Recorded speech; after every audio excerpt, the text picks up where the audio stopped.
Dalam kehidupan, mungkin pernah melihat orang-orang atau bahkan teman kita sendiri yang kadang bertingkah berlebihan dalam menghadapi sesuatu. Hidupnya seakan penuh drama dan masalah yang tidak ada habisnya.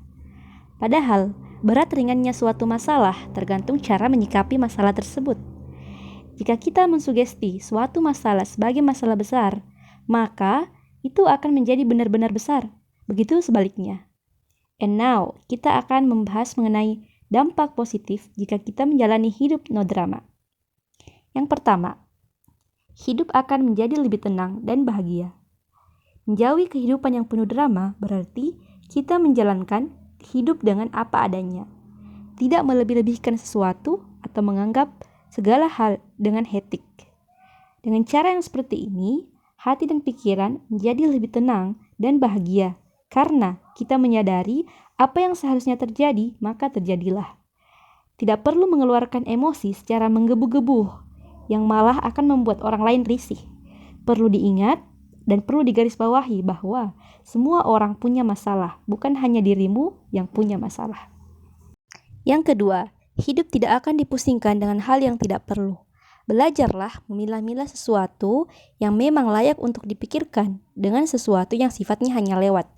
Tidak perlu ambil pusing terhadap hal-hal yang sepele, yang buang-buang waktu saja. Jika kita bersikap seperti itu, fokus kita akan terarah dan tidak mudah goyah. Pikirkan apakah masalah yang dihadapi memiliki efek jangka panjang atau tidak. Jika tidak, maka tidak perlu ditanggapi terlalu serius dan beralih pada hal yang berkualitas yang mungkin lebih penting lainnya. Yang ketiga, tidak memandang semua masalah sebagai hal yang besar.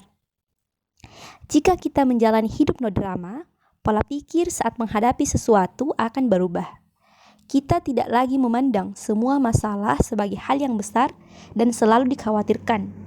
Kita sadar bahwa semakin memikirkannya, maka membuat pikiran semakin ruwet dan dapat memancing emosi yang mengakibatkan hidup akan semakin penuh drama. Ingat bahwa semua masalah pasti ada solusinya. Tinggal bagaimana kita mencari dan menyikapi dengan kepala dingin. Yang keempat, tidak terjebak dengan masa lalu. Masih terjebak dengan masa lalu menyebabkan kehidupan kita lekat dengan drama. Ingatan buruk mengakibatkan seseorang hidup di masa lalu yang mempengaruhi masa depannya. Orang yang hidup dengan drama akan terus meratapi apa yang telah terjadi dan terus bersedih karenanya. Berbeda dengan seseorang berkepribadian no drama, ia akan tetap santai dan realistis. Mereka merasa masa depan lebih penting untuk dijaga agar kejadian di masa lalu tidak terulang lagi.